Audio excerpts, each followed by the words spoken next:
जमुना किनारे पहुंच गए। बांसुरी का मतलब क्या है?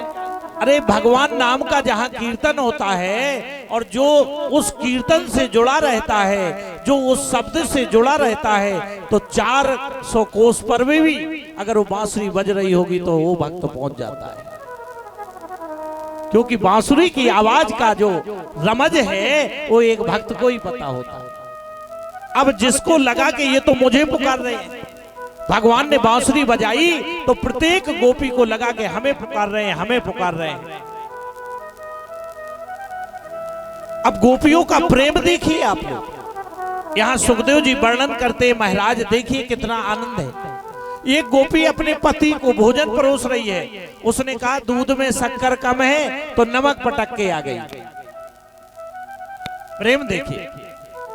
एक गोपी अपने बालक को दुग्ध पान करवा रही थी गोदी में। जैसे ही बांसुरी की आवाज सुनी, बालक को छोड़ा और तुरंत भगवान कृष्ण के पास पहुंच गई। एक गोपी ने तो अति कर दी, एक आंख में काजल लगा रही थी और जैसे ही बांसुरी की आवाज सुनी, वो एक आंख का काजल लेकर गई, पहुंच गई। जल्दी जल्दी में कोई गोपी बिना लहंगे के और केवल साड़ी पहन के पहुंच गई। इस प्रकार से भगवान नाम का कीर्तन जहां होता है तो जो भक्त होता है, जिसको भगवान से प्रेम होता है, वो दौड़ के पहुंचता है। अब यहां किसी से बोलो, क्यों माता जी आप क्यों नहीं आई थी कथा में? अरे क्या करें भैया, जो कहने जाते क्या करें, आज हमारा जो है घर में बालक बहुत परेशान कर रहा है। भाइयों बहनों माताओं, कथाओं से सीखना चाहिए। आप विचार कर सकते हैं कि उन गोपियों का भी परिवार था, उनके बच्चे थे, लेकिन कृष्ण की मधुर आवाज सुन करके उन्होंने सब कुछ छोड़ दिया। जहां भगवान का सत्संग हो रहा हो, जहां भगवान की वाणी सुनाई जा रही हो, वहां पर घर की चिंता मत करिए। क्योंकि भगवान कहते हैं कि जब तू मेरे नाम पर तो मैं तेरे काम पर, और जब तू अपने काम पर तो हम अपने धाम पर। भगवान के नाम पर जब रहोगे आप तो भगवान सारे काम आपके करेगा। लेकिन विश्वास पक्का होना चाहिए। ऐसा नहीं कि सुन रहे हो, अरे ऐसी तो कथाओं में सुनाते ही रहते, सुनाने की बात नहीं है। आप अगर देखें, नंदा नाई का उदाहरण ले लीजिए। नंदा नाई का आप अगर उदाहरण ले लेंगे तो आपको समझ में आ जाएगा। नंदा नाई को कीर्तन से, भगवान की कथाओं से बहुत प्रेम था। एक दिन जैसे ही वो अपनी पेटी लेकर के और दुर्योधन की सेवा में जा रहा था,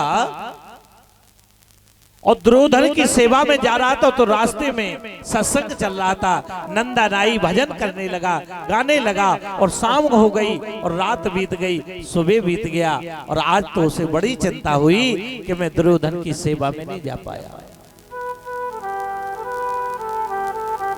अब बेचारा परेशान, प्रातः काल ही दुर्योधन ने अपने 2 पहरेदारों को भेजा कि बोले जाओ और नंदा नाई को बुला के ले आओ।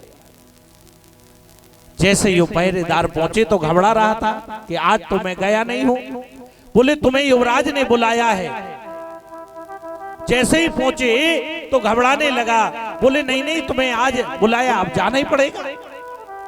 नंदा नाई जब पहुंचा तो दुर्योधन कह रहा है, वाह नंदा, तूने जीवन में पहली बार इतनी अच्छी सेवा की है।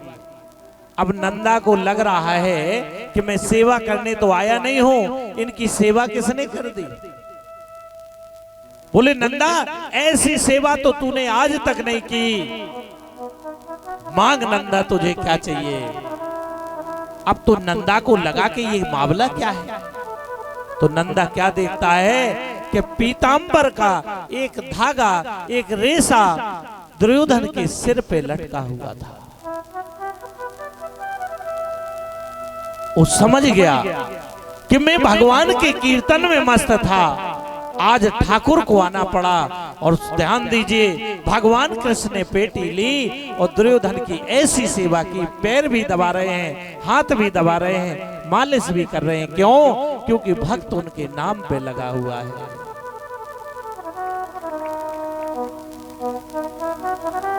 बोली कृष्ण कन्हैया लाल की।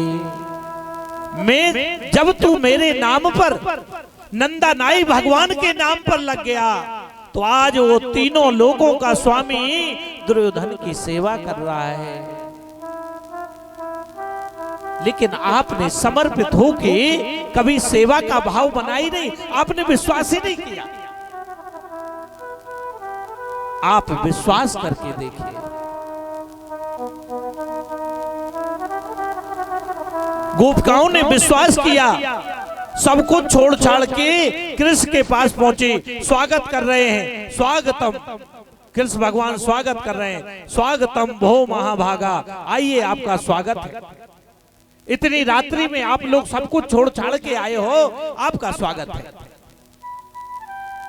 थोड़ी ही देर में भगवान कृष्ण पूछने लगे, बोले बताओ, अपने पतियों को छोड़ के तुम्हें आना चाहिए, अपने बच्चों को छोड़ के तुम्हें आना चाहिए, धिक्कार है तुम्हें। भगवान कहते हैं एक पतिव्रता स्त्री की ताकत आप लोग नहीं जानते हैं।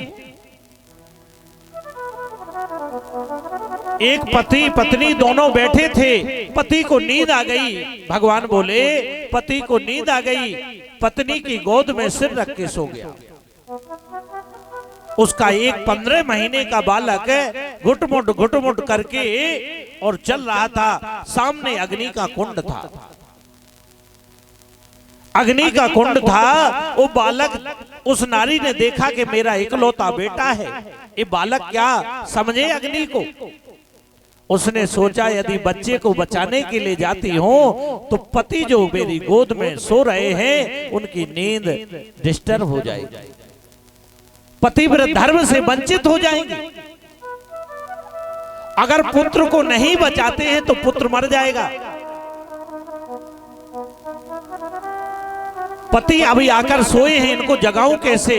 आचार्य सुखदेव जी, प्रभु ने गोपियों से कहा, इतना विचार मन में कर ही रहे थे कि उसका बालक अग्नि कुंड में गिर गया।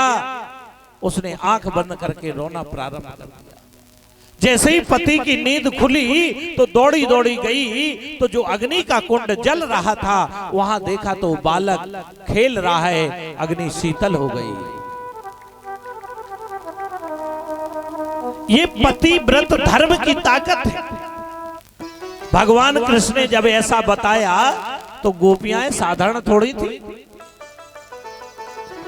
बोले ऐसे मानने वाले नहीं हैं, इनको तो कुछ बताना पड़ेगा। क्योंकि भक्त के बगैर भगवान की भी कदर नहीं होती है।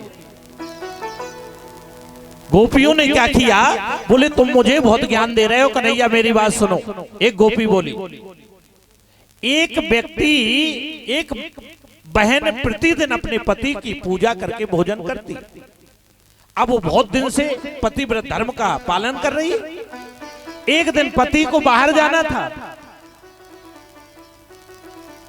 तो पति ने कहा कि तुम पूजा करके भोजन करती, लो मेरे फोटो रख लो। वो बहन फोटो पे पूजा करे, अगरबत्ती लगाए, आरती करे, फिर भोजन करे।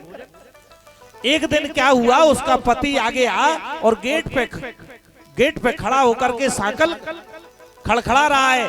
बोले कि मैं अंदर आ जाऊं।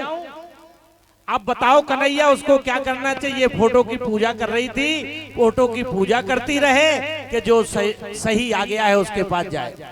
कन्हैया बोले अरे ये भी कोई बड़ी बात पूछ रही हो, तो जब जो सजीवर आ गया, असली आ गया, तो नकली की पूजा में क्या फायदा है। बोले तो इतनी बात समझ में नहीं आती आपके, यही तो हम लोग कर रहे हैं।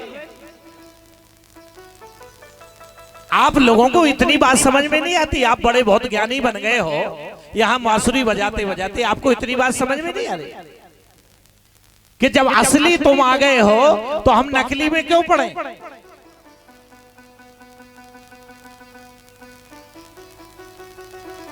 यही तो मीराबाई कहती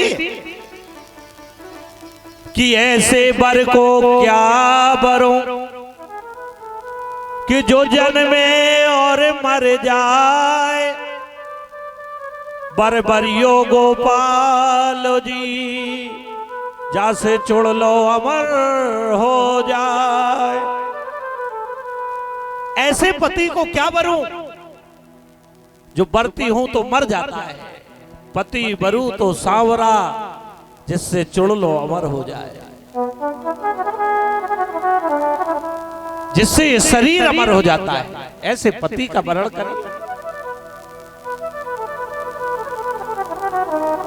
मैं तो गिरधर के, मेरे तो गिरधर गोपाल दूसरो ना कोई, दूसरे के लिए कोई जगह नहीं है।